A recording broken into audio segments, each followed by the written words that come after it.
तर तिकडे पुण्याच्याच जंगली महाराज रोडवरती मोठं झाड कोसळलंय। वाहतुकीवरती याचा मोठा परिणाम झालेला आहे।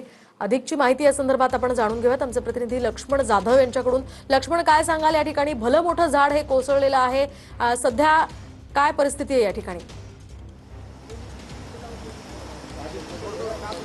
निश्चितच मोहिनीजी, गेली 7 ते 8 दिवसापासून सातत्यानं पुणे आणि पुणे परिसरामध्ये मोठ्या प्रमाणात पाऊस पडत आहे आणि याचा थेट परिणाम आहे ते पुणे शहरातल्या झाडांवरती होताना आपल्याला पाहायला मिळते। शहरातील विविध ठिकाणी वेगवेगळी झाडं जी आहेत ते उलमडून पडण्याचं प्रमाण जे आहे ते सातत्यानं वाढत आहे। सध्या पुण्यातील जंगली महाराज मंदिर रस्ता जो आहे त्या रस्त्यावरती अगदी भल्या पहाटे सकाळी 5 वाजता एक भलं मोठं झाड जे आहे ते मुळासकट उलमडून पडलेलं आहे आणि आपण बघू शकतो की याचा थेट परिणाम जो आहे तो वाहतुकीवरती झाल्याचं चित्र आपल्याला या ठिकाणी पाहायला मिळते। खरं तर सकाळ सकाळी हे झाड पडल्यामुळे सुदैवाने कुठलीही जीवितहानी झालेली नाही, मात्र सध्या आपण बघू शकतोय की अगदी हे मोठं झाड आहे ते आता झाड पडलेलं रस्त्यावरून काढण्यासाठी या ठिकाणी नक्कीच धन्यवाद लक्ष्मण, दिलेल्या सविस्तर माहितीसाठी।